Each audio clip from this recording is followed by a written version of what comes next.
Hey guys, so this is just a little update on the motorized bicycle that I've been kind of tinkering on just to keep me away from boredom.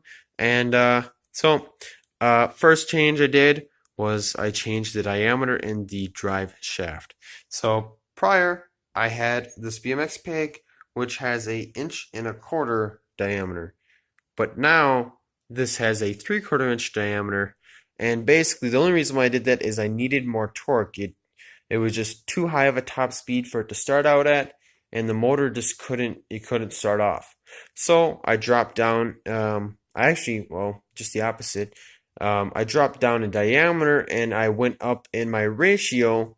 So now I have more torque than top speed. Before, I think the top speed was anywhere from like um, around 15 to 40 after I did the calculations.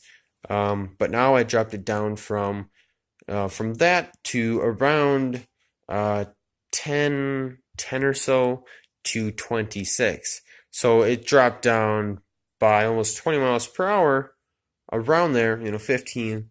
Um, but it's got a lot more torque. So now it can, start to go up hills where before it could hardly maintain the speed you were trying to go.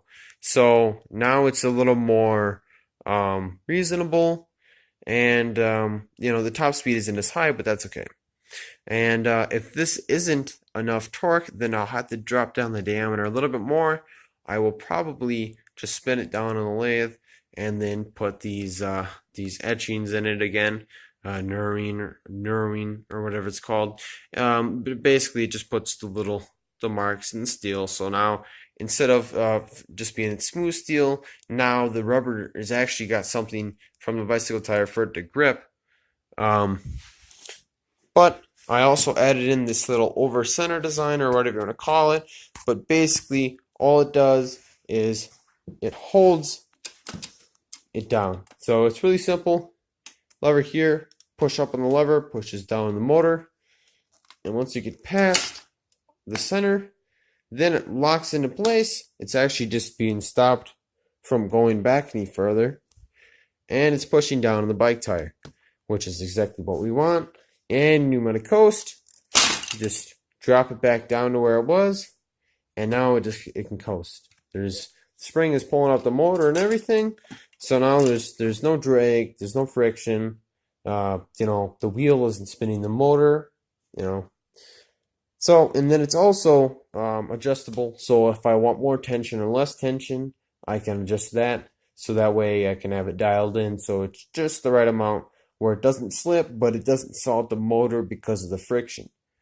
Or the pressure, but so it's pretty much it. I put some wire on the gas tank.